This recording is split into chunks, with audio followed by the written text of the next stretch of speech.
नमस्कार। इंडिया के सबसे बड़े डिजिटल प्लेटफॉर्म अनअकैडमी पर आपका स्वागत है। चैनल राजस्थान 360 पे आपका हार्दिक अभिनंदन है। आरपीएससी एग्ज़ाम यदि आप क्रैक करना चाहते हैं इंडिया के सबसे लार्जेस्ट लर्निंग प्लेटफॉर्म पर, तो इसके लिए आपको सब्सक्रिप्शन लेना होगा। राजस्थान स्टेट के सभी जो एग्ज़ाम हैं उनकी तैयारी आप इंडिया के सबसे लार्जेस्ट प्लेटफॉर्म पर तैयारी कर सकते हैं। मेरा नाम है दामोदर प्रसाद शर्मा। मैं एमए हिस्ट्री नेट हूँ और बीएड किया है। मेरा टीचिंग जो एक्सपीरियंस है वो 15 इयर्स का है और मैंने 2018 में टीचर एग्ज़ाम भी क्लियर किया है। तो यदि आप कोर्स खरीदते हो अनअकैडमी का लर्निंग ऐप पर, तो आपको इसमें मिलेंगी डेली लाइव क्लासेस, यानी अपने आप जो एजुकेटर है उसके साथ चैट कर सकते हो, अपने डिस्कशन कर सकते हो, अपने जो डाउट है वो पूछ सकते हो और आंसर पोल में भी भाग ले सकते हो। इसके लिए स्ट्रक्चर्ड कोर्स की बात करें तो आपको सारे कोर्स है ना वो एक ही लाइन में मिल जाएंगे, जो आपके एग्जाम के सिलेबस के अकॉर्डिंग होंगे और आपकी अच्छी तैयारी में सहायता करेंगे। इसमें आपको मिलेंगे लाइव टेस्ट एंड क्विजेज। तो आप अपनी जो प्रिपरेशन है ना उसके बारे में जानने के लिए, मतलब कहने मतलब एनालिसिस करने के लिए, आप टेस्ट और क्विज में भी भाग ले सकते हो। इसमें मिलेगा आपको अनलिमिटेड एक्सेस यानी कि आप है ना एक बार सब्सक्रिप्शन ले चुके हो तो कभी भी जो लाइव वीडियो और रिकॉर्डेड कोर्सेज है ना वो आप देख सकते हो कंफर्ट तरीके से अपने डिवाइस पर। अपनी पसंद के सभी शिक्षकों के साथ आप मोबाइल या लैपटॉप में किसी भी समय किसी भी जगह से अध्ययन कर सकते हैं। यदि आप किसी भी लाइव वीडियो को फिर से देखना चाहते हैं तो आप कभी भी रिकॉर्ड रूप में देख सकते हैं, रिकॉर्ड रूप में वीडियो है वो देख सकते हैं। सभी कक्षाओं के बाद क्लास नोट्स दिए जाते हैं। प्रत्येक चौथी क्लास एक डाउट क्लियरिंग सत्र है जिसमें चल रहे विषयों से संबंधित आपके सभी डाउट्स को दूर किया जाएगा। तो अभी चल रहा है फ्री प्लान अनअकैडमी के द्वारा। इसमें क्या है, आपके पास आपको 50 प्लस टॉप एजुकेटर्स की स्टडी चुनने का आपके पास मौका है। इसमें आपको क्या मिलेंगी, 500 plus free live classes every week मिलेंगी विद लाइव डाउट क्लियरिंग, यानी जो डाउट है वो लाइव कराया जाएगा, क्लियर कराया जाएगा डाउट। जो वीकली फ्री मॉक टेस्ट होंगे, फ्री लाइव क्विज होंगे, 20,000 प्लस क्वेश्चन होंगे। Daily T20 free live quiz भी होंगे जिसमें 20 क्वेश्चन आपको 20 मिनट में हल करने पड़ते हैं। ठीक है, तो एसीए फ्री रिवीजन कैंप जो है उसमें क्या क्या चीज़ें हैं आपके, तो आपको याद रखना है कि इसमें मॉडर्न हिस्ट्री सब्जेक्ट है, इंडिया आर्ट एंड कल्चर है, राजस्थान हिस्ट्री है, इंडियन जियोग्राफी है, इंडियन एंड राजस्थान इकोनॉमी है, साइंस है, राजस्थान जियोग्राफी है, राजस्थान आर्ट एंड कल्चर है, इंग्लिश है और करंट अफेयर्स है। तो उसकी ये टाइमिंग आपकी स्क्रीन पे दी हुई है। थ्योरी रिवीजन के लिए आपको टाइम दिया हुआ है, कब से कब तक होगा, मंडे से लेकर के फ्राइडे तक, मतलब मंडे से लेकर नहीं, मंडे वेडनेसडे और फ्राइडे को होगा। और जबकि यदि अपन बात करें एमसीक्यू जो प्रैक्टिस होंगे वो आपके ट्यूसडे, थर्सडे और सैटरडे को इस प्रकार से होंगे। तो एसीएफ रिवीजन करने का जो ब्रह्मास्त्र है वो है प्री रिवीजन कैंप। तो अभी ज्वाइन कीजिए unlimited 25 days free revision camp को। तो इसमें आपको क्या क्या मिलेंगे, daily guidance from top educators, revision with theory and live MCQ practice, live doubt clearing, language Hindi, और सारे जो सब्जेक्ट्स होंगे वो आपको कवर करवाए जाएंगे।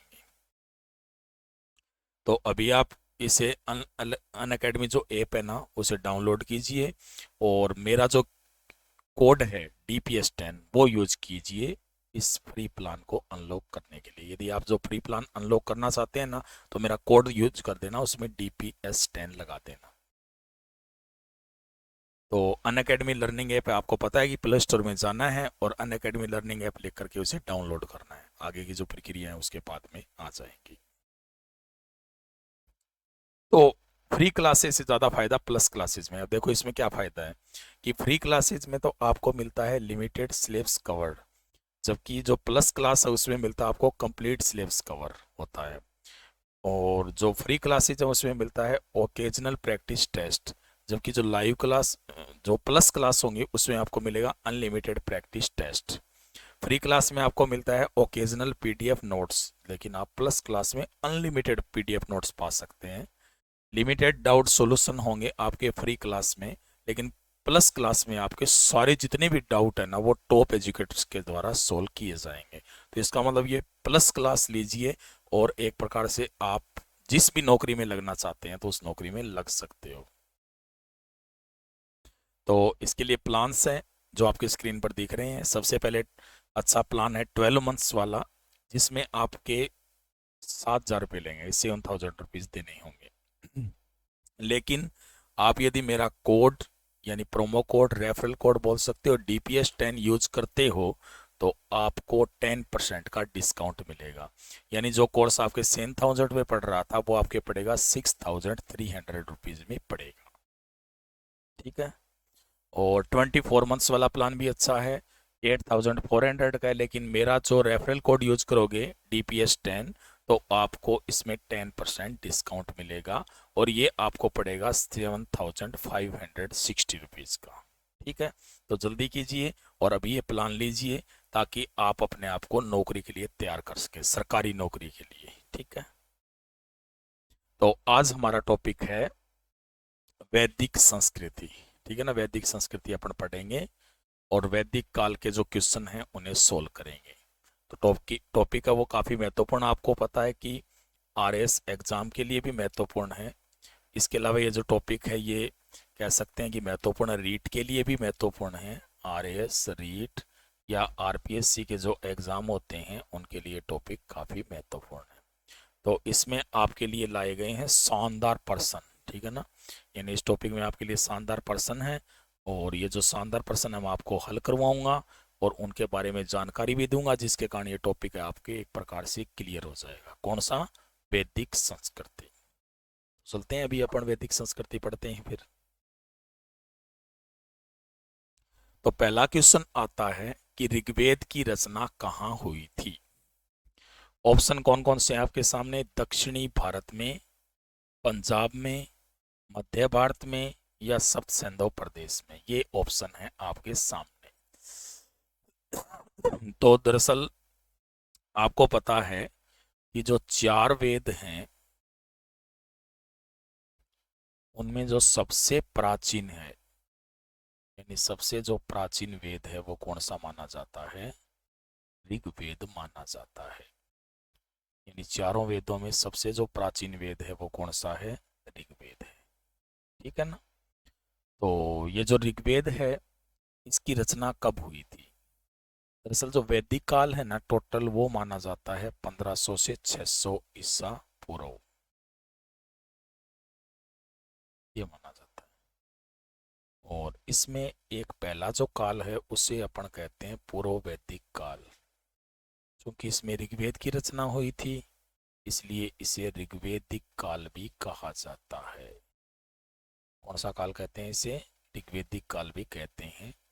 और ये माना जाता है 1500 ईसा पूर्व से 1000 ईसा पूर्व, ऐसे माना जाता है। ठीक है। तो ये जो काल था ऋग्वेदिक काल, इसमें आपको याद रखना है कि इस काल में ऋग्वेद की रचना हुई और इसकी जो रचना है वो हुई थी सप्त सिंधु प्रदेश में। याद रखना, जो वेद है ना वैसे अपौरुषीय ग्रंथ है, कहते हैं देवताओं ने बोले थे, ऋषियों ने लिखे थे। तो इसका जो आंसर आएगा वो कौन सा आएगा? सप्त सिंधु प्रदेश। ठीक है ना। तो ऋग्वेद की रचना कहाँ हुई थी? सप्त सिंधु प्रदेश। सप्त सिंधु प्रदेश की बात करें तो आपको पता है कि जो सिंधु सभ्यता और उसकी सहायक नदियों का क्षेत्र है, जिसमें कौन कौन सी नदी आती है? सिंध नदी आती है, चिनाब नदी आती है, झेलम नदी आती है, रावी नदी आती है, व्यास नदी आती है, सोहन नदी आती है और सतलज नदी आती है। तो ये 7 नदियों का जो क्षेत्र है उसे क्या कहा जाता है? सप्त सिंधु प्रदेश। तो इस क्षेत्र में रचना हुई थी किसकी? ऋग्वेद की। तो जो पहला क्वेश्चन है उसका ऑप्शन कौन सा आएगा? डी, यानी ऋग्वेद। ठीक है ना, ऋग्वेद की रचना यानी सप्त सैंधव प्रदेश में। ठीक है, नेक्स्ट क्वेश्चन। नेक्स्ट क्वेश्चन है ऋग्वेदिक आर्य किसकी पूजा करते थे? तो ऋग्वेदिक आर्य किसकी पूजा करते थे? ऑप्शन दिए गए हैं, प्रकृति की उपासना, गाय की पूजा, यज्ञ पूजा और वृक्ष पूजा। तो वैसे अपन यह बात करें तो गाय है ना, वो सबसे पवित्र पशु माना गया था। ठीक है ना। यज्ञ भी होते थे, हालांकि यज्ञ और कर्मकांड ज्यादा किसमें बढ़े थे? उत्तर वैदिक काल में। बात चल रही है ऋग्वेदिक काल की। वृक्ष पूजा है वो भी ज्यादा प्रचलित बाद में हुई, इसीलिए इसका जो ऑप्शन होगा वो ए सही होगा। किसकी उपासना करते थे? प्रकृति की उपासना। अब कैसे सिद्ध होता है? जैसे कि अपन बात करें सबसे पहले कि इस काल का जो प्रमुख देवता था वो इंद्र था। और इंद्र किसका देवता था? वर्षा का। वरुण है, ये ऋतु का देवता था। किसका धारक था? ऋतुओं का देवता।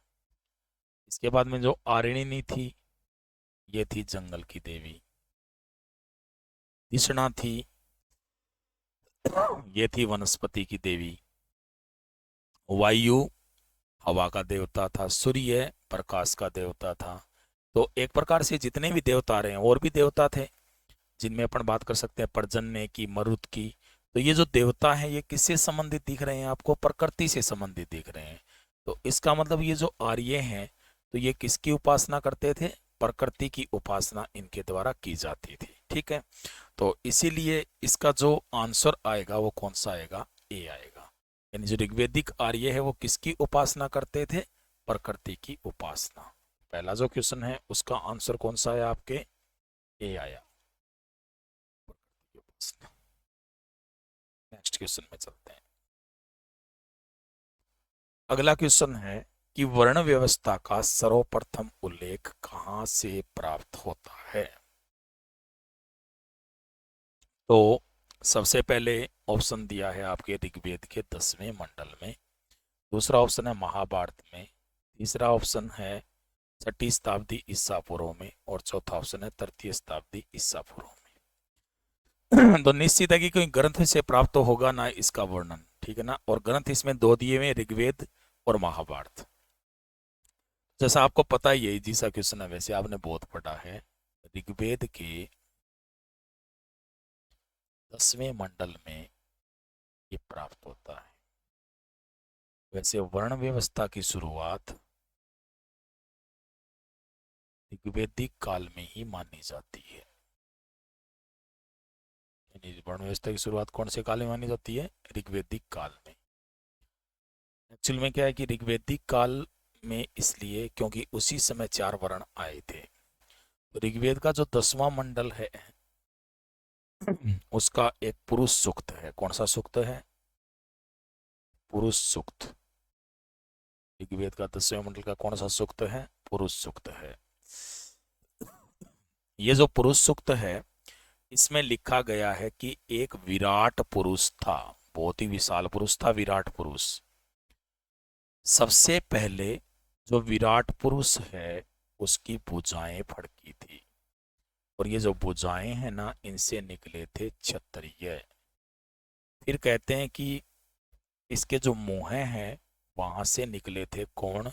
ब्राह्मण। मुंह से कौन निकले थे? ब्राह्मण। फिर इसकी जो जांघें थी ना, जंगा, वहां से निकले थे कौन? वैश्य। और जो पैर थे वहां से कौन निकले थे? शूद्र निकले थे। ठीक है, तो ये ऋग्वेद के 10वें मंडल में उल्लेख मिलता है। तो यहीं से वर्ण व्यवस्था की शुरुआत होती है। तो अपन कह सकते हैं कि जो वर्ण व्यवस्था है उसका जो प्रथम उल्लेख है वो आपको मिलेगा ऋग्वेद के कौन से मंडल में? 10वें मंडल में मिलेगा। ठीक है ना, तो ऋग्वेद के 10वें मंडल में ही वर्ण व्यवस्था का प्रथम उल्लेख है। तो इसीलिए जो आपका आंसर है वो कौन सा हो जाएगा? ए हो जाएगा। ऋग्वेद के 10वें मंडल में उल्लेख मिलता है किसका? वर्ण व्यवस्था का। ठीक है, तो ये होगा आपका तीसरा क्वेश्चन। मैंने बता ही दिया कि 10वें मंडल के कौन से सूक्त में मिलता है। पूछा जाता है एग्जाम में बहुत बार, तो पूछा जाए तो कौन से सूक्त में मिलता है ये पुरुष सूक्त में मिलता है। अगले क्वेश्चन में चलते हैं। उपनिषदों का प्रमुख प्रतिपाद्य क्या रहा है, मतलब क्या चीज है उपनिषदों में? पहला है धार्मिक विषय, दूसरा है दार्शनिक विवेचन, तीसरा है सामाजिक परिवेश का विवेचन, और चौथा है सामाजिक व राजनीतिक विवेचन। तो क्या मुख्य प्रतिपाद है इसका? तो याद रखना है कि जो उपनिषद थे, उपनिषद उसका अर्थ होता है गुरु के समीप बैठकर ज्ञान प्राप्त करना। यानी गुरु के समीप बैठ करके जो ज्ञान प्राप्त किया गया उसे ही किसमें लिखा गया था? उपनिषदों में लिखा गया। तो दर्शन का अर्थ क्या होता है? आमने सामने। दर्शन का अर्थ क्या होता है? आमने सामने, प्रत्यक्ष रूप से। तो ये प्रत्यक्ष ज्ञान था एक प्रकार से। तो एक प्रकार से कह सकते हैं कि इसमें दर्शन का विवेचन मिलता है। तो इसीलिए इस क्वेश्चन का, यानी चौथे क्वेश्चन का जो आंसर है वो कौन सा आएगा? बी आएगा। यानी उपनिषदों का जो प्रमुख प्रतिपाद है वो क्या रहा है? दार्शनिक विवेचन रहा है। यानी चौथे क्वेश्चन का आंसर कौन सा होगा? बी होगा। ठीक है। पांचवा, तिलक आर्यों का मूल स्थान कौन सा मानते हैं? पहला ऑप्शन है आर्कटिक प्रदेश, बी है स्टेप्स, सी है हिमाचल प्रदेश, डी है इनमें से कोई नहीं। चार ऑप्शन है, देखो बताओ, पढ़े होंगे आपने पहले इसके बारे में।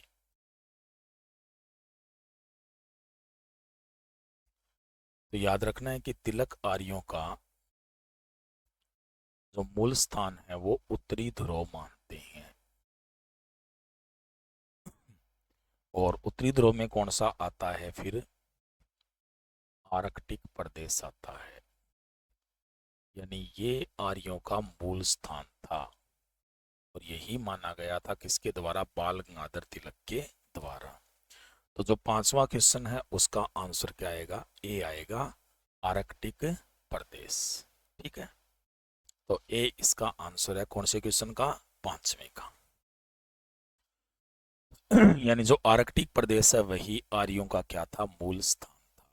पांचवें क्वेश्चन का आंसर कौन सा हो गया फिर आपके? ए हो गया। छठा, वेद शब्द का अर्थ क्या है? ज्ञान, धर्म संहिता, आचार संहिता, ज्ञान का रहस्य। सोचिए, कमेंट में लिख दीजिए आंसर। आपको पता ही है कि निश्चित रूप से जो वेद है वो ज्ञान के स्रोत माने जाते हैं। किसके स्रोत हैं? ज्ञान के स्रोत।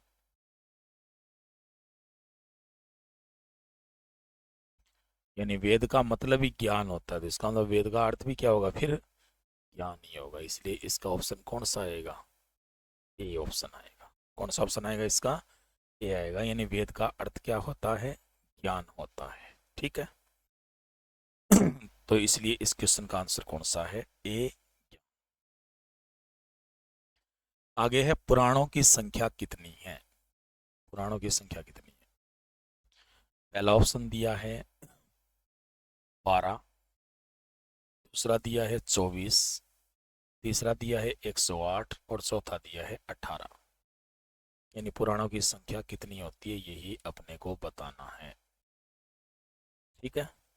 तो पुराणों की संख्या आपको पता है कि कुल जो वेद हैं उनकी संख्या तो कितनी है? 4। कुल जो पुराण हैं वो कितने हैं? 18। कुल जो उपनिषद हैं उनकी संख्या कितनी है? 108 है। तो अपने को तो पुराना क्यों पूछिए इसने, और पुराणों की संख्या कितनी होगी फिर? ये कौन सा ऑप्शन आएगा सातवें क्वेश्चन में? डी ऑप्शन आएगा। यानी पुराणों की संख्या कितनी होती है? 18। ठीक है ना? इसलिए कौन सा ऑप्शन आएगा इसमें? D option 18। ठीक है। नेक्स्ट क्वेश्चन में चलते हैं। अगला क्वेश्चन है कि आर्य अनार्य युद्ध का वर्णन मिलता है, यानी आर्य और अनार्य युद्ध का वर्णन किस में मिलता है? तो पहला ऑप्शन है वेद में, पहला ऑप्शन क्या दिया गया है, वेद में। दूसरा ऑप्शन है उपनिषद में। तीसरा है स्मृति में। और चौथा है बौद्ध ग्रंथ। ठीक है ना। तो इसमें आपको बताना है कि आर्य नार्य युद्ध का वर्णन किसमें मिला। आपको पता है कि एक युद्ध हुआ था, कौन सा युद्ध हुआ था, दासराग्य युद्ध, या फिर उसे क्या कहते हैं, सराज युद्ध। ये जो युद्ध हुआ था, ये हुआ था परुष्णी नदी के किनारे। कौन सी नदी किनारे हुआ था, परुष्णी नदी किनारे, जिसे वर्तमान में कौन सी नदी कहा जाता है, रावी नदी। तो यहीं पर लड़ा गया था दासराग्य या दसराज युद्ध। ये जो युद्ध हुआ था, इस युद्ध में भरत जन था। एक कौन सा जन था, भरत जन। और भरत जन का जो शासक था उसका नाम क्या था, सुदास। ठीक है ना। और जो सुदास था उसने यहाँ पर 10 राजाओं को पराजित किया था। किन राजाओं को पराजित किया था इसने, 10 राजाओं को पराजित किया गया था। किसके द्वारा, सुदास के द्वारा। तो सुदास ने ये जो युद्ध लड़ा था, इसका वर्णन मिलेगा अपने को ऋग्वेद।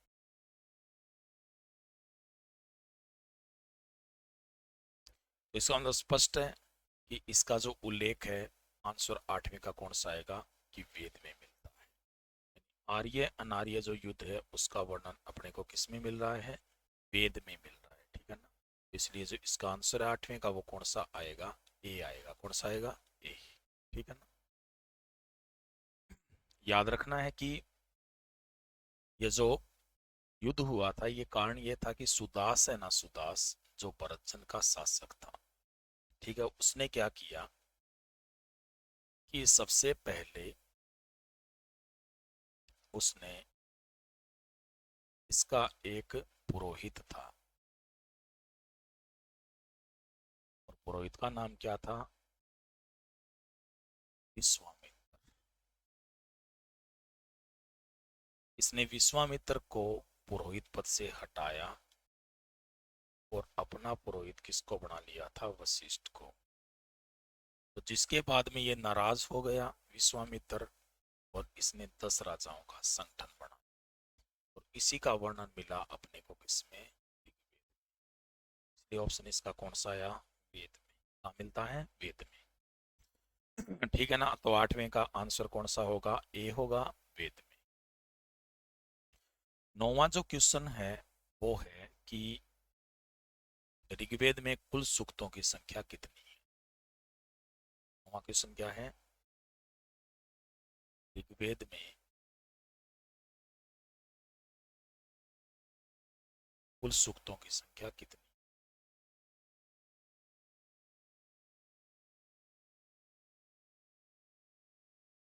ठीक है। तो ऋग्वेद में आपको पता है कि कुल मंडल कितने हैं, इसमें कुल भाग हैं इसके 10। क्या कहा जाता है, मंडल कहा जाता है। जबकि इसमें कुल जो सूक्तों की संख्या है वो कितनी है, 1028 है।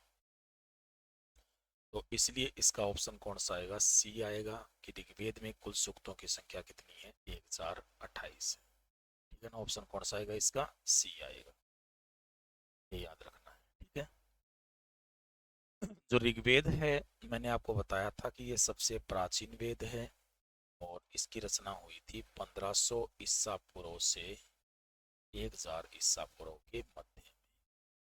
तो ऋग्वेद है, ऋग्वेद, इसकी इसमें देवताओं की स्तुतियां हैं। देवताओं की क्या है, स्तुतियां हैं। वैसे इस ऋग्वेद का जो सबसे महत्वपूर्ण मंत्र है वो कौन सा है, गायत्री मंत्र है। ऋग्वेद का सबसे महत्वपूर्ण मंत्र कौन सा है, गायत्री मंत्र है। और ये ऋग्वेद के कौन से मंडल से लिया गया है, तीसरे मंडल से। ऋग्वेद में सर्वाधिक जो महत्वपूर्ण देवता है वो है इंद्र। कौन है, इंद्र। और सबसे ज्यादा जो सुकत है ना, जो 1028 है, वो इंद्र को ही समर्पित है। कितने? 250 देवताओं की बात कर रहे हैं। वैसे ऋग्वेद में सर्वाधिक शब्द है ना, वो कौन सा प्रयोग हुआ है? पिता शब्द। और पिता शब्द कितनी बार यूज किया गया है? 335 बार। ठीक है, तो ये चीज याद रखनी है। तो इसलिए जो 9वां क्वेश्चन है उसका जो आंसर है वो कौन सा आएगा? ऋग्वेद में कुल सूक्तों की जो संख्या है वो कितनी बताई गई है? तो याद रखना है कि कुल सूक्तों की संख्या कितनी बताई गई है, इसमें 1028 बताई गई। इसलिए 9वें क्वेश्चन का आंसर कौन सा आएगा? सी। लेकिन ये पूछा जाए भी कुल भाग यानी कुल मंडल कितने हैं, तो कुल मंडल आपको बताने की कितने हैं, इसमें 10 मंडल हैं। किसमें? ऋग्वेद में। ठीक है, सूक्त 1028 और मंडलों की संख्या कितनी है? 10 है। पूर्व वैदिक काल में राजा पर नियंत्रण होता था।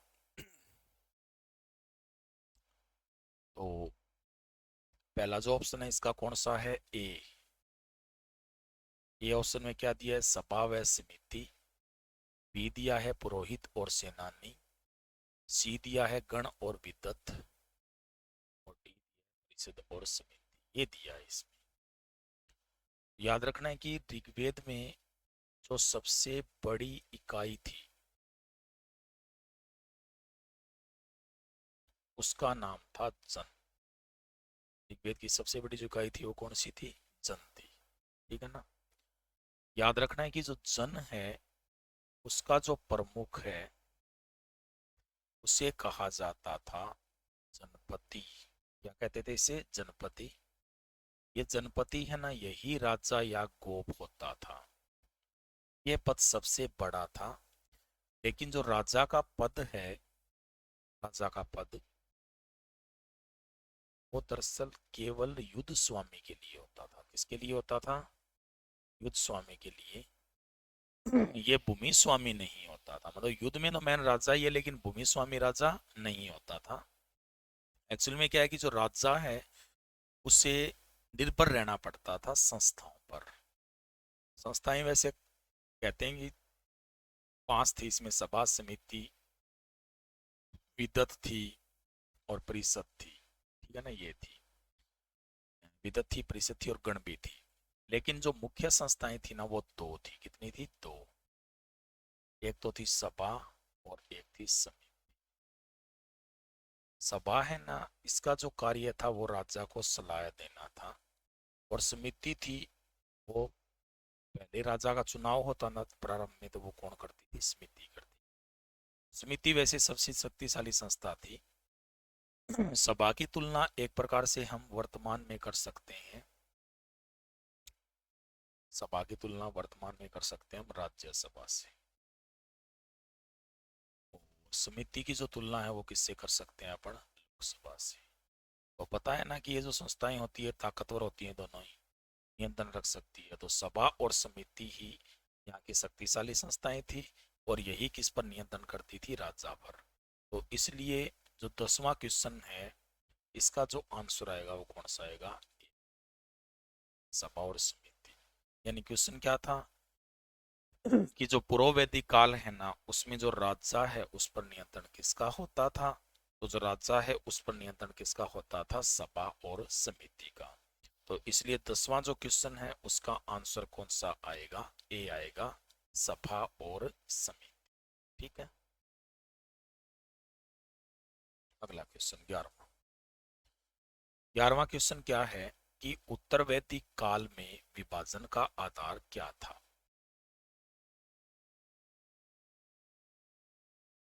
उत्तर वैदिक काल में विभाजन का क्या?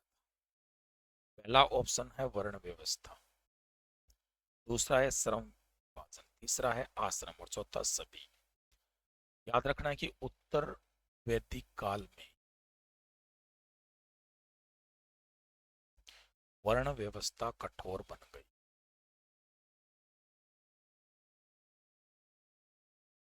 जो पहले इतनी कठोर नहीं थी, यानी ऋग्वेदिक काल में इतनी कठोर नहीं थी। कारण यह था कि ऋग्वेदिक काल में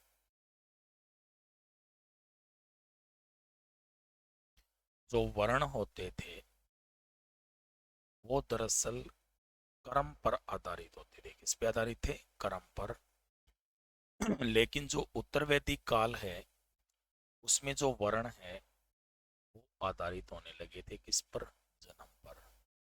यानी वर्णों के अनुसार कार्य का विभाजन हो गया था। एक प्रकार से कह सकते हैं कि जो ब्राह्मण है उसका पुत्र ब्राह्मण ही रहेगा चाहे कोई काम करे, क्षत्रिय का पुत्र क्षत्रिय ही रहेगा चाहे कोई काम करे, वैश्य का पुत्र चाहे युद्ध लड़ने लग जाए वैसे ही रहेगा, शूद्र का पुत्र चाहे कर्मकांड सीख जाए लेकिन शूद्र ही रहेगा। इनके कार्य बांट दिए गए थे। वैसा भी नहीं था कि शूद्र कोई ब्राह्मण का काम कर दे, ठीक है ना। ऐसा भी नहीं था कि जो वैश्य है वो किसी क्षत्रिय का काम कर दे। तो इस कारण विभाजन का आधार सीधी सी बात है कौन सा हो गया? फिर वर्ण व्यवस्था हो गई। यानी सारा काम किसके अकॉर्डिंग हो रहा था? आगे वर्ण के अनुसार हो रहा था। तो इसलिए जो 11वां क्वेश्चन है उसका आंसर क्या आएगा? ए आएगा। यानी उत्तर वैदिक काल में विभाजन का आधार क्या थी? वर्ण व्यवस्था थी। ठीक है, तो इसलिए 11वें क्वेश्चन का आंसर क्या है? वर्ण व्यवस्था ए। यही उत्तर वैदिक काल में विभाजन का आधार था। आगे है उत्तर वैदिक काल में धार्मिक क्रियाओं में मुख्य क्या था? यज्ञ, मूर्ति पूजा, कर्मकांड और तांत्रिक अनुष्ठान। यानी इनमें क्या चीज थी जो उत्तर वैदिक काल में धार्मिक क्रियाएं होती? तो आपको पता है कि उत्तर वैदिक काल में कर्मकांड बहुत ज्यादा बढ़ चुके थे, क्योंकि यजुर्वेद आ गया था और यजुर्वेद में निश्चित रूप से क्या थे? कर्मकांड थे। ठीक है ना। तो इसीलिए जो 12वां क्वेश्चन है उसका आंसर सी आएगा, कर्मकांड। आर्यों का मूल निवास स्थान कौन सा था? तो आर्यों के स्थान अलग अलग बताए गए, मैं बता देता हूँ। जैसे आर्य का स्थान मैक्स मुलर ने बताया था मध्य एशिया, यानी एशिया माइनर। उसके बाद में यदि अपन बात करें तो गार्डन चाइल्ड ने बताया था कि इनका जो मूल निवास स्थान था वो था दक्षिणी रूस। ऐसा किसने बताया? गार्डन चाइल्ड ने बताया। यदि अपन बात करें गाइल्ड की, तो गाइल्ड ने बताया था कि इनका जो स्थान था वो कौन सा था? हंगरी था। गाइल्ड ने बताया कि इनका स्थान कौन सा था? हंगरी था। ठीक है। इसके बाद में यदि अपन बात करें तो इनका जो स्थान है वो बताया गया था पेंका और हार्ट। उन्होंने बताया था कि इनका स्थान तो जर्मनी था। जबकि बाल गंगाधर तिलक ने बताया था कि इनका स्थान उत्तरी ध्रुव, मैंने बताया था ना पहले ही, आर्कटिक प्रदेश। ये अलग अलग बताए गए हैं। जैसे कि जो दयानंद सरस्वती है, किसने? दयानंद सरस्वती। दयानंद सरस्वती ने बताया था कि इनका जो क्षेत्र था, मतलब जहाँ से आए थे, वो था तिब्बत। अलग अलग बताया गया, लेकिन इनमें सबसे जो प्रमाणिक है वो मैक्स मुलर का माना जाता है। मैक्स मुलर का मतलब ये है कि यदि आपको कोई नाम भी नहीं लिया जाए, मतलब कोई नाम आपके सामने नहीं लिया गया भी, दरअसल ये जो कह सकते हैं कि ये जो स्थान था आर्यों का मूल निवास कौन सा था, सीधा पूछ लिया जाए तब भी आपको मैक्स मुलर का ही बताना है। तो मैक्स मुलर ने इसमें कौन सा बताया था? मध्य एशिया या एशिया माइनर। तो इसीलिए 13वें क्वेश्चन का जो आंसर है वो कौन सा आएगा? बी आएगा, कि एशिया जो माइनर है ना ये आर्यों का मूल निवास स्थान था। 13वें क्वेश्चन का आंसर कौन सा आएगा? बी आएगा। अगला क्वेश्चन है वैदिक सभ्यता की क्या विशेषता नहीं थी? पहला है बहुविवाह है, नगरीय जीवन, कृषि व्यवस्था, धार्मिक जीवन। बहुविवाह तो होते थे, ठीक है ना, तो इसमें ऐसा उल्लेख नहीं है कि भी एक से ज्यादा विवाह नहीं कर सकता था, तो ये इसकी विशेषता थी, पूरी तरह से कह सकते हैं। ठीक है ना, तो ये विशेषता थी कौन सी? बहुविवाह है। बाद में है नगरीय जीवन। कौन सा है? नगरीय जीवन। ठीक है ना। तो ये जो नगरीय जीवन है इसके बारे में याद रखना आपको कि नगरीय जीवन इसलिए कहा गया इसमें कि दरअसल क्या है कि उस समय पहले जो शासन था, वो जो सिंधु सभ्यता थी, उसमें चल रहा था नगरीय सभ्यता। लेकिन बाद में नगरीय सभ्यता क्या हो गई, समाप्त हो गई। और उसके बाद में उदय हुआ फिर कौन सी सभ्यताओं का, ग्रामीण सभ्यताओं का उदय। ठीक है, तो ग्रामीण सभ्यताओं का उदय हो गया था। कब उदय हुआ था ग्रामीण सभ्यताओं का उदय, वैदिक काल में हुआ। तो इसका मतलब वैदिक काल में विशेषता नगरीय वाली नहीं थी, क्योंकि इस समय कौन सी सभ्यताएं आ गई थी, ग्रामीण सभ्यताएं आ गई थी। ठीक है ना, तो इसलिए बी ऑप्शन इसका सही होगा। कृषि व्यवस्था तो थी, कृषि का उल्लेख मिलता है वैसे ऋग्वेद में भी। धार्मिक जीवन भी था, क्योंकि 33 प्रकार के देवता इसमें माने गए। तो इसलिए 14वां जो क्वेश्चन है उसका आंसर कौन सा आएगा, बी आएगा। कौन सा आएगा, बी, यानी नगरीय जीवन। मैक्स मुलर नामक विद्वान किस लिए प्रसिद्ध है, वेदों का अध्ययन, पाश्चात्य शिक्षा का प्रसार, धार्मिक नेता, समाज सुधारक। तो मैक्स मुलर भाई इसलिए प्रसिद्ध है क्योंकि भारत में जो वेदों का अध्ययन था, किसका अध्ययन, वेदों का अध्ययन था, वो सबसे पहले किसने किया था, मैक्स मुलर के द्वारा ही किया गया। मैक्स मुलर ने ही सबसे पहले किसका अध्ययन किया था, वेदों का अध्ययन किया था। तो इसलिए जो 15वां क्वेश्चन है उसका जो आंसर होगा वो कौन सा होगा, ए होगा, कि मैक्स मुलर नामक विद्वान किस लिए प्रसिद्ध है, वेदों के अध्ययन के लिए। ठीक है ना, तो जो 15वां क्वेश्चन है उसका आंसर कौन सा आएगा, आपके ए आएगा। ठीक है, पतंजलि का संबंध किससे है, यानी पतंजलि ने किसकी रचना की थी। पतंजलि नाम सुना होगा आपने, ठीक है, आप ही सुनते हैं, योग विद्या के जनक माने जाते हैं।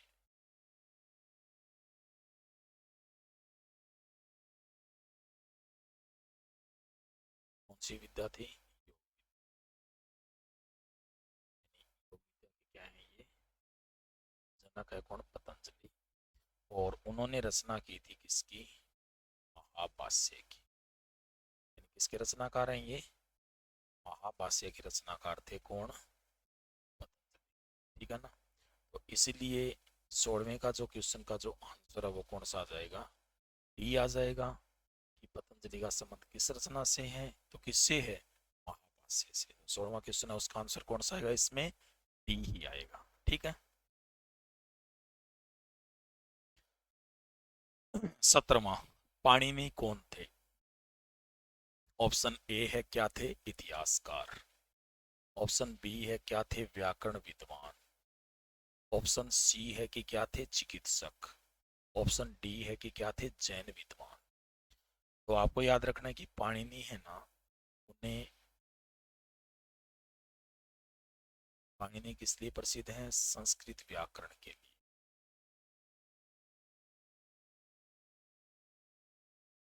संस्कृत व्याकरण के लिए इन्हें क्या माना जाता है, प्रसिद्ध माना जाता है। और पाणिनि है, उन्होंने रचना की थी किसकी, अष्टाध्यायी की। तो एक प्रकार से किसके विद्वान हुए फिर, व्याकरण के विद्वान। यानी 17वें क्वेश्चन का जो आंसर है वो कौन सा आएगा, बी आएगा, यानी पाणिनि क्या थे, एक व्याकरण विद्वान थे। ठीक है, 18वां क्वेश्चन। 18वां क्वेश्चन क्या कहता है कि आर्यों के बारे में किसके लेख प्रसिद्ध हैं। यानी जो आर्य हैं उनके बारे में जो लेख लिखे गए हैं वो किसके लेख प्रसिद्ध हैं।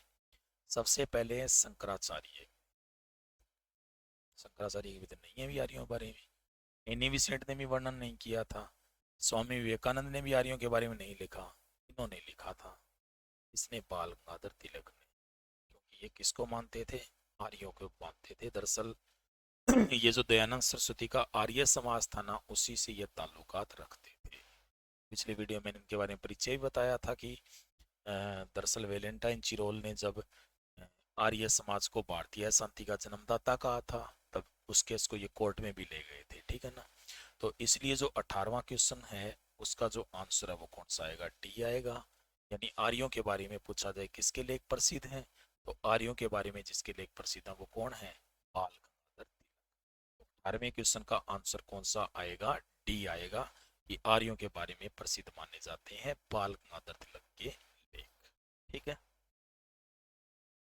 नेक्स्ट, अगला क्वेश्चन है कि जो ऋग्वेद सभ्यता है उसमें क्या थी।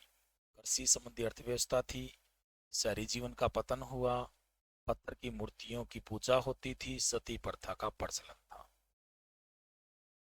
तो आपको पता है कि ऋग्वेदिक काल की बात करें अपन, तो ऋग्वेदिक काल में आर्थिक व्यवस्था की बात करते हैं। तो आर्थिक व्यवस्था में जो आर्यों का जीवन निर्भर था ऋग्वेदिक काल में, वो था पशुपालन पे। ठीक है ना। तो ऋग्वेदिक काल में जो आर्थिक व्यवस्था थी वो कैसी थी? पशुपालन थी। कौन सी थी? पशुपालन। ठीक है ना। तो पहला ऑप्शन तो फ्रीज हो गया, ठीक है ना, नहीं आएगा। शहरी जीवन का पतन हुआ, ये सही है। ठीक है ना। नगरीय जो सभ्यता थी उसका पूरी तरह से क्या हुआ? पतन हुआ था। और एक प्रकार से कहा जाए तो यहाँ पर उदय हुआ था किसका? शहरी जीव सॉरी ग्रामीण जीवन का उदय हुआ था। ठीक है ना। तो इसलिए 19वां जो क्वेश्चन है उसका जो आंसर है वो कौन सा आएगा? बी, कि जो शहरी जीवन है उसका क्या हुआ था? पतन हुआ।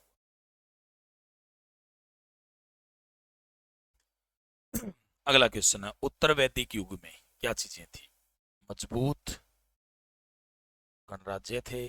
नहीं थे, मजबूत गणराज्य नहीं थे। ठीक है ना। यानी उत्तर वैदिक काल में मजबूत गणराज्य नहीं थे। ये जो क्वेश्चन है वो बिल्कुल क्या है? गलत है। ठीक है ना। ये क्वेश्चन सही नहीं है कि उत्तर वैदिक युग में मजबूत गणराज्य नहीं थे। तो आपको याद रखना है कि उत्तर वैदिक काल में क्या थे? फिर पैतृक परिवार थे। ये सही है।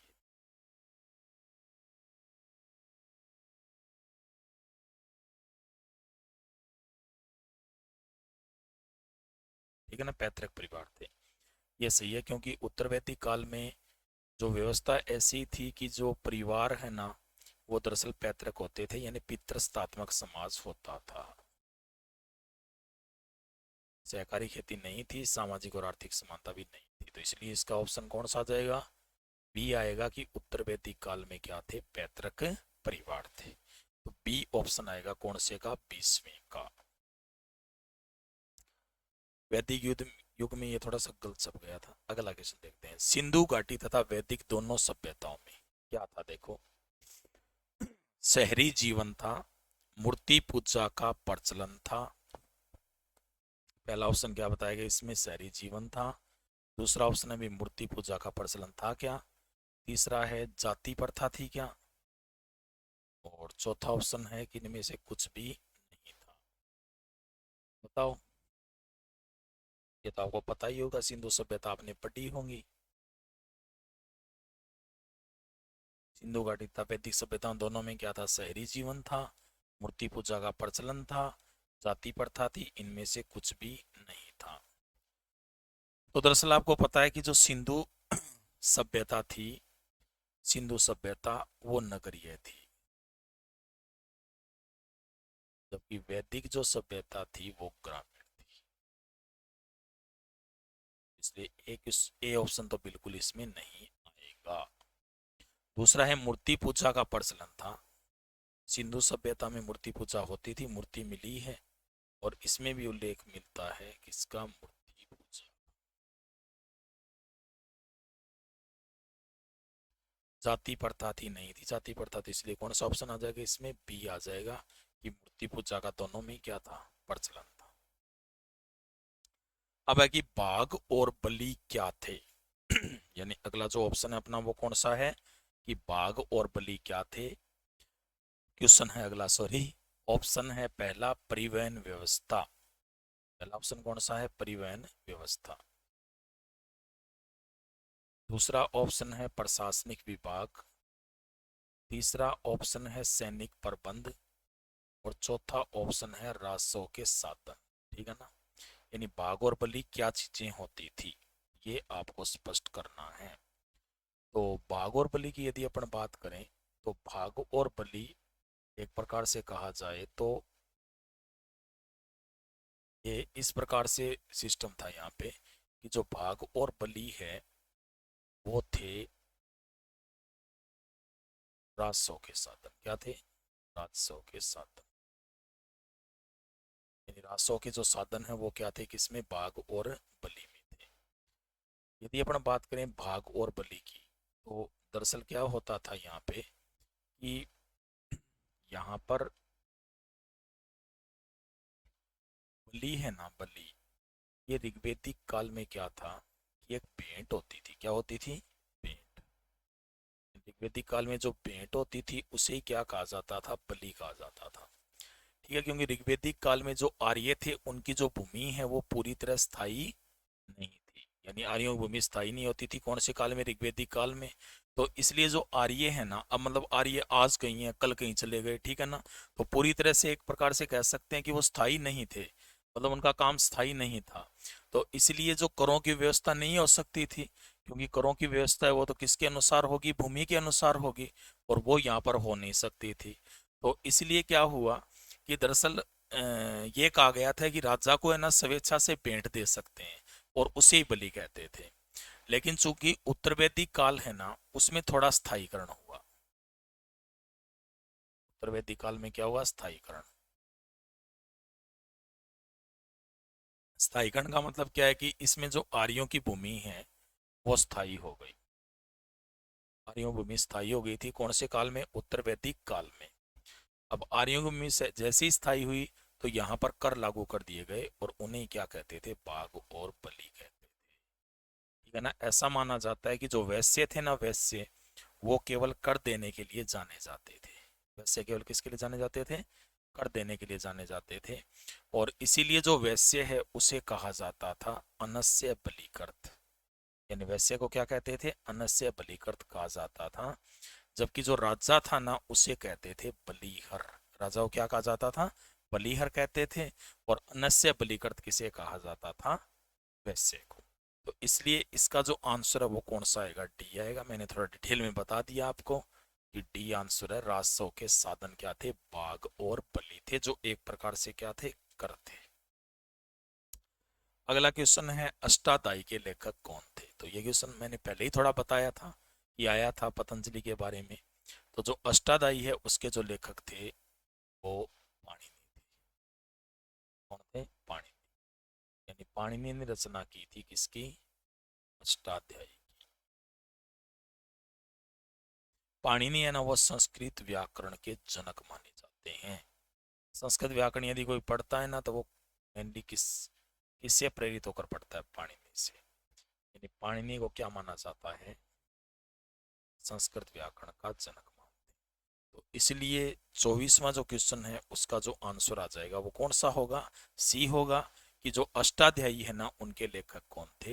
पाणिनि थे। 24वें क्वेश्चन का आंसर कौन सा? सी हो। अब 25वां क्वेश्चन। 25वां क्वेश्चन क्या है कि वैदिक समाज में किसका अस्तित्व था? पैतृक परिवार, प्रकृति पूजा, वर्ण व्यवस्था, ये सभी। तो मैंने पहले ही बताया था कि यहाँ पर जो समाज था वो कैसा था? पितृसत्तात्मक था। तो इसका मतलब ये तो फिक्स है कि परिवार कैसे होते थे? यहाँ पे पैतृक होते थे। परिवार कैसे थे? यहाँ पे पैतृक थे, क्योंकि यहाँ पर पितृसत्तात्मक समाज था। दूसरा, फिर मैंने आपको देवताओं के बारे में बताया था कि जो यहाँ पर देवता होते थे, जैसे कि इंद्र है, वरुण है, मरुत है, पर्जन्य है, वायु है, देवियां जैसे आरण्यनी थी, जैसे दिशना देवी थी। तो ये जो सारी देवी या देवता है ये किससे संबंधित थे? प्रकृति से संबंधित थे। मतलब कोई वायु का देवता, कोई वर्षा का देवता, ठीक है, इस प्रकार से अलग अलग थे। मैंने पहले उसके बारे में एक क्वेश्चन में चर्चा करा दी है। तो इसका मतलब ये भी फिक्स है कि ये प्रकृति की क्या करते थे? उपासना करते थे। ये भी सही है। और मैंने बताया था कि जो वैदिक काल है ना, उसी में शुरुआत हुई थी कौन सी व्यवस्था की? वर्ण व्यवस्था की। यानी वर्ण व्यवस्था की जो शुरुआत है वो कब मानी जाती है? वैदिक काल में मानी जाती है। तो इसलिए तीनों ही ऑप्शन सही होंगे। यानी पैतृक परिवार भी था, प्रकृति पूजा, वर्ण व्यवस्था, लेकिन तीनों को साथ किसने मिलाया? डी ने, ये सभी। तो इसलिए 25वें क्वेश्चन का जो आंसर है वो कौन सा आ जाएगा? डी आ जाएगा, कि ये क्या थे? सभी थे। ठीक है ना। यानी ये सभी है ना वो एक प्रकार से कह सकते हैं किसमें आएंगे? कि यहाँ पर इस प्रकार का अस्तित्व था। अगला है कि ऋग्वेद में वर्णित धर्म का आधार क्या था? वही क्वेश्चन आ गया है दोबारा। हालांकि थोड़ा सा बदल गया, लेकिन है वही क्वेश्चन। शिव पूजा, मूर्ति पूजा, नाग पूजा, इनके बारे में उल्लेख नहीं है, लेकिन किसका उल्लेख है? प्रकृति पूजा का। ऋग्वेदिक काल में प्रकृति पूजा फिक्स होती थी, ये बात फिक्स है, ठीक है ना।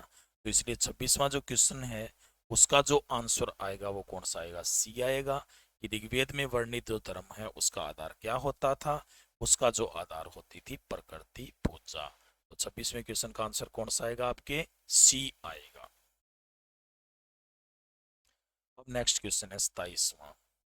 प्राचीन साहित्य में वर्णित विवाहों के प्रकार कितने हैं। 27वां क्वेश्चन क्या कह रहा है कि प्राचीन साहित्य में वर्णित विवाहों के कितने प्रकार हैं, ये चीज अपने को पूछी जा रही है, ठीक है ना। तो ये चीज पूछ रहे हैं कि जो प्राचीन साहित्य है उसमें विवाहों के कितने प्रकार हैं।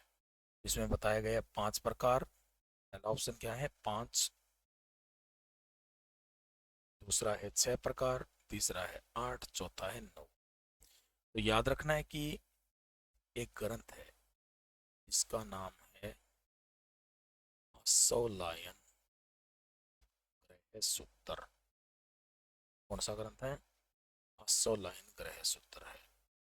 तो ये जो ग्रंथ है आसोलायन ग्रह सूत्र, इसमें 8 प्रकार के विवाह हैं। कितने प्रकार के हैं, 8 प्रकार के विवाहों का उल्लेख मिलता है किसमें, आसोलायन ग्रह सूत्र में।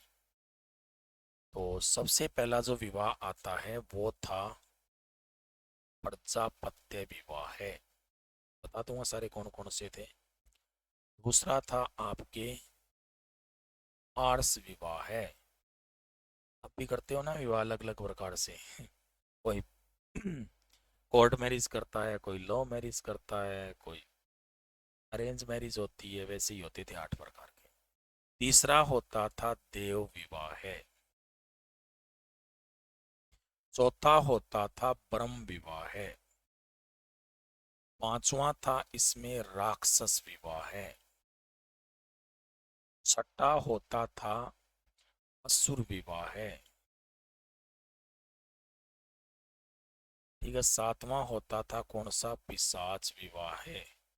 और आठवां था आपके गंधर्व विवाह है।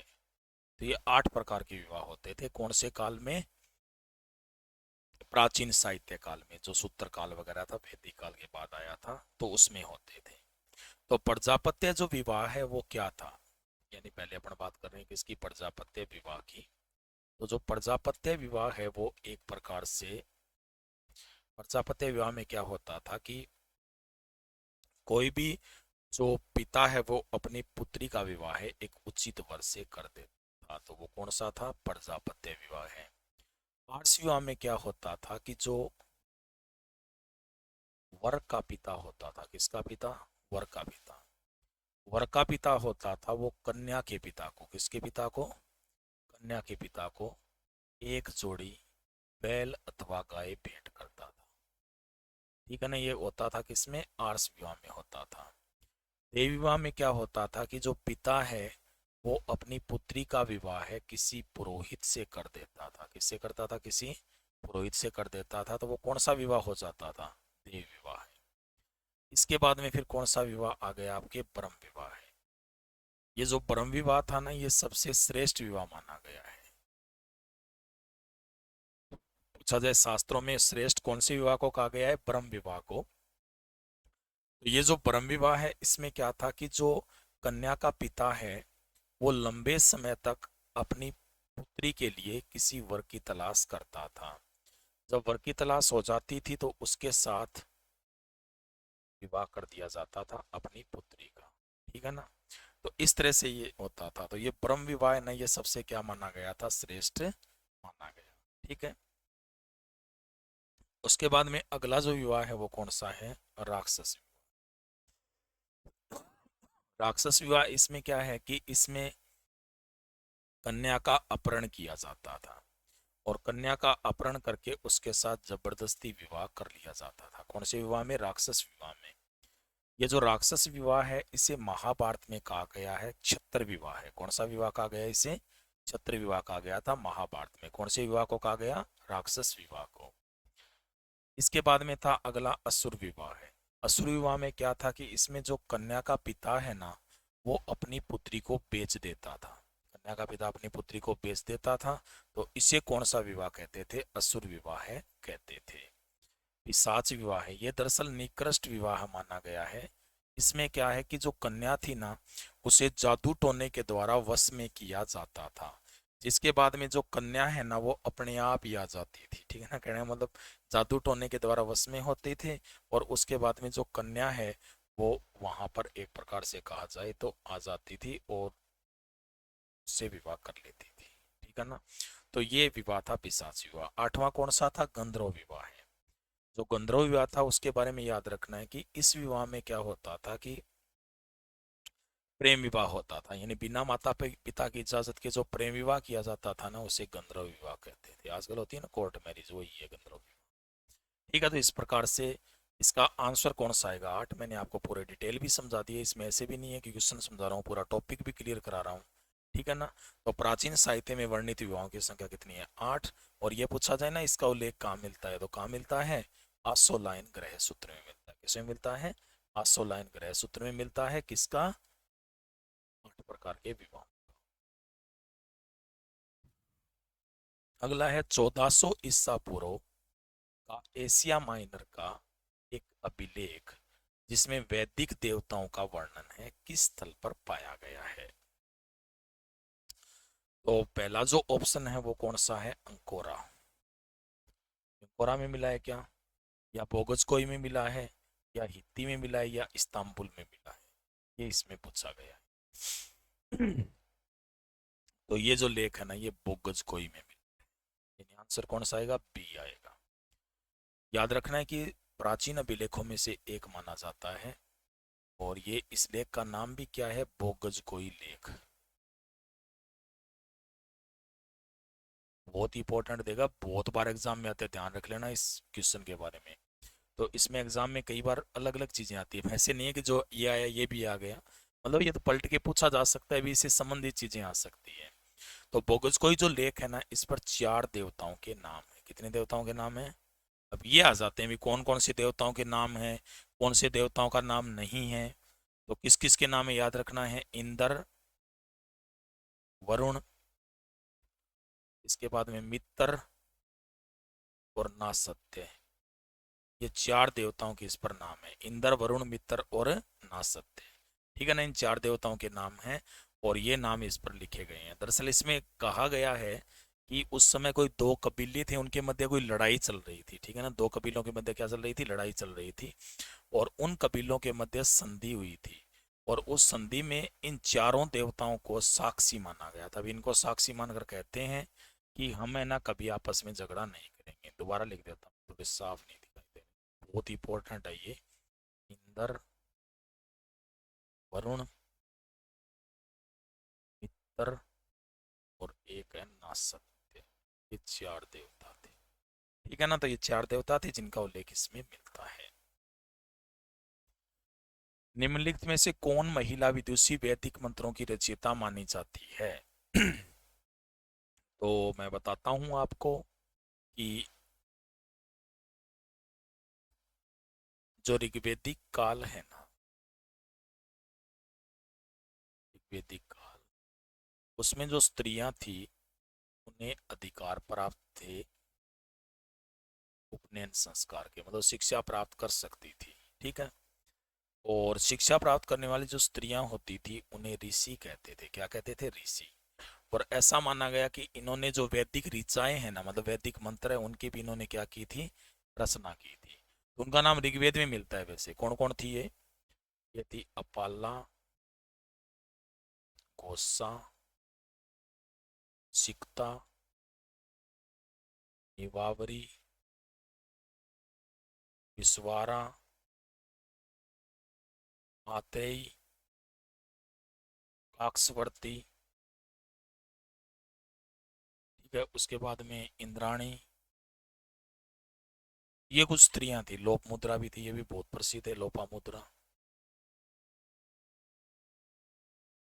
जिनके नाम इसमें मिलते हैं। ठीक है ना, तो इसका मतलब ये स्त्रियां, इनमें से किसी का नाम आए वो सारी रचिता मानी जाती है। तो इसमें विश्वारा भी तो आ रहा है ना, उसके बाद में गोसा भी आ रहा है। कौन सा आ रहा है? गोसा। फिर अपाला भी आ रहा है, फिर डी बता रहा है कि ये सभी है। तो इसलिए जो 29वां जो क्वेश्चन है उसका जो आंसर है वो कौन सा हो जाएगा? डी हो जाएगा, यानी ये सभी है। मतलब विश्वारा भी थी, गोसाबी थी और कौन सी थी, अपाला थी। यानी ये सारे के सारे इसमें हो जाएंगे। 29वें क्वेश्चन का आंसर कौन सा आएगा फिर, डी आएगा। ठीक है। अगला क्वेश्चन, प्रसिद्ध गायत्री मंत्र किस धर्म ग्रंथ में है? ये मैंने पहले ही स्पष्ट कर दिया था कि जो ऋग्वेद का तीसरा मंडल है, कौन सा मंडल है, तीसरा मंडल है, उसमें से लिया गया है कौन सा मंत्र, गायत्री मंत्र। ठीक है, तो इसमें से गायत्री मंत्र लिया गया है ऋग्वेद के कौन से मंडल से, तीसरे मंडल से लिया गया है। तो इसलिए जो 30वां जो क्वेश्चन है उसका जो आंसर आएगा वो कौन सा आएगा, ये आएगा ऋग्वेद। ठीक है, तो ऋग्वेद से लिया गया है कौन सा मंत्र, गायत्री मंत्र। 31वां क्वेश्चन है कि वैदिक काल में शासन का सामान्य स्वरूप क्या था? कुलीन तंत्र था, राजतंत्र था, या गणतंत्र था, या इनमें से कोई नहीं। तो मैंने बताया ही था कि जैसे वैदिक ऋग्वेदिक काल है ना, ऋग्वेदिक काल, उसमें तो सबसे बड़ी इकाई थी जन।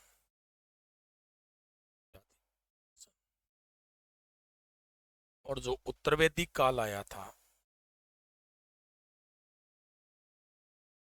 उसमें जो सबसे बड़ी इकाई थी वो कौन सी थी, जनपद थी। और इनका जो प्रमुख है वो कौन कहलाता था, राजा ही होता था, चाहे जन हो चाहे जनपद हो। तो एक प्रकार से राजा का शासन राजतंत्रात्मक व्यवस्था से चलता था। कौन सी व्यवस्था से, राजतंत्रात्मक। तो इसीलिए इस ऑप्शन में कौन सा आएगा, राजतंत्र आएगा। यानी बी ऑप्शन में क्या आएगा, राजतंत्र। यानी 31वें का आंसर क्या है, बी, राजतंत्र। वैदिक काल में शासन का सामान्य स्वरूप क्या था, राजतंत्र था। ठीक है ना, तो इसलिए बी इसमें ऑप्शन है। 32वां जो क्वेश्चन है इसमें लिखा गया है कि जो वर्ण व्यवस्था है उसकी जो उत्पत्ति है उसका संकेत सर्वप्रथम किस धर्म ग्रंथ में मिलता है? वर्ण व्यवस्था की उत्पत्ति तो मैंने पहले ही बताया था कि ये क्वेश्चन पहले भी आ गया वैसे इससे रिलेटेड। ये ऋग्वेद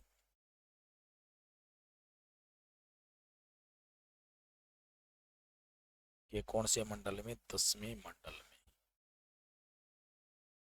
जो पुरुष सूक्त है ना उसी में लिखा गया है कि एक विराट पुरुष था, उसी से उत्पत्ति हुई थी कि किसकी, चार वर्णों की उत्पत्ति एक विराट पुरुष से हुई थी, ऐसा लिखा गया है ऋग्वेद के 10वें। ठीक है ना, तो इसीलिए जो 32वां जो क्वेश्चन है उसका जो आंसर है वो कौन सा आएगा, ये। ठीक है, वर्ण व्यवस्था की उत्पत्ति का संकेत सबसे पहले किस धर्म ग्रंथ में मिलता है, ऋग्वेद में मिलता है, ए इसका ऑप्शन आएगा। मैंने पहले ही बताया था ऋग्वेद का 10वां मंडल है और कौन सा सूक्त है, पुरुष सूक्त। फिर है संस्कारों का वर्णन निम्नलिखित में से किस में है? स्रोत सूत्र इसमें नहीं है, मनुस्मृति में नहीं है, ग्रह सूत्र में, यानी इसमें 16 संस्कारों का वर्णन है। किसने, 16 संस्कारों। इसलिए इसका आंसर कौन सा आएगा, 33वें का सी आएगा। जो 16 संस्कार होते हैं ना, मतलब जन्म से लेकर के मृत्यु तक, उन सब का वर्णन किसमें किया गया है, ग्रह सूत्र में किया गया। इसलिए 33वें क्वेश्चन का आंसर कौन सा आएगा, सी आएगा। 34वां है, निम्नलिखित में से कौन सी भाषा इंडो आर्यन भाषा से संबंध रखती है? तो ये है पर्शियन। पर्शियन मतलब कहाँ की है, ये ईरान की। वैसे आपको पता है कि जब ऋग्वेद आया था ना, ऋग्वेद, उसी समय एक ईरानी ग्रंथ भी आया था। और ईरानी ग्रंथ का नाम क्या था, जेंद अवेस्ता। क्या नाम था उसका, जेंद अवेस्ता। ये ईरानी ग्रंथ था। ठीक है ना, तो ये जो ईरानी ग्रंथ है वो दरअसल स्पष्ट करता है कि इंडो आर्यन भाषा ये संबंध है, तभी तो ये ईरानी ग्रंथ जेंद अवेस्ता लिखा गया। और उसमें ऋग्वेद के समान ही चीजें आपको मिलेंगी। यानी इसका जो ऑप्शन है वो कौन सा आएगा, सी आएगा, पर्शियन। और ये क्वेश्चन भी आपको याद कर लेना है साथ साथ में कि ऋग्वेद का समकालीन जो ग्रंथ है कौन सा, ईरानी ग्रंथ, कौन सा है, जेंद अवेस्ता।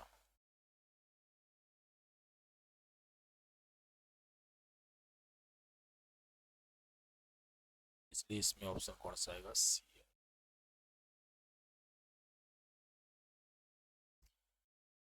35वां क्वेश्चन क्या है? 35वां क्वेश्चन है सत्यमेव जयते उक्ति सर्वप्रथम कहाँ व्यक्त की गई? ऋग्वेद में, उपनिषद में, मनुस्मृति में, इनमें से कोई नहीं। तो आपने ये तो बहुत क्वेश्चन पढ़ा होगा और बहुत बार भी आया हुआ है कि जो सत्यमेव जयते है वो कौन से उपनिषद से लिया गया है? मुंडकोपनिषद से। हमारा जो राष्ट्रीय वाक्य ना सत्यमेव जयते, वो कौन से उपनिषद से लिया गया है? मुंडकोपनिषद से लिया गया है। तो इसीलिए इसमें आंसर कौन सा आएगा? बी आएगा। ठीक है ना? तो सत्यमेव जयते है ये एक प्रकार से हमारा राष्ट्रीय वाक्य माना जाता है, मुंडकोपनिषद से लिया गया। मुंडकोपनिषद काफी प्रसिद्ध उपनिषद माना जाता है। याद रखना है कि जो उपनिषद थे ना, उन्होंने ही सबसे पहले राष्ट्रीयता की एक प्रकार से भावना की विकास किया था, और उन्होंने विरोध किया था सबसे पहले, एक प्रकार से कह सकते हैं कि जो कर्मकांड वगैरह थे ना, उनका विरोध किया था। तभी तो लिखा गया था ऋग्वेद में, ऋग्वेद में नहीं लिखा गया था, सॉरी, उपनिषदों ने लिखा था कि यज्ञ एक ऐसी नौका है जिसके सहारे किसी भवसागर को पार नहीं किया जा सकता। यानी यज्ञों को टूटी फूटी नौका बताई थी किसने? किसने बताई थी? उपनिषदों। तो इसी उपनिषद में लिखा गया है, मुंडकोपनिषद में, कि जो कौन सा वाक्य हमारा सत्य में उच्चते है। तो इसलिए जो 35वां क्वेश्चन है उसका जो आंसर आएगा बी है। ठीक है, तो इसमें इतने ही क्वेश्चन है अभी। तो आप चैनल को सब्सक्राइब जरूर कर लीजिए, शेयर भी कीजिए वीडियो को, और पसंद आया तो आप लाइक भी कीजिए। ठीक है ना? और अनअकैडमी पे किसी भी कोर्स को पाने के लिए मेरा रेफरल कोड जरूर यूज कीजिएगा, DPS10। 10% आपको डिस्काउंट मिलेगा। ठीक है, धन्यवाद। This is your Unacademy. Subscribe करें चैनल को। धन्यवाद। Have a nice day.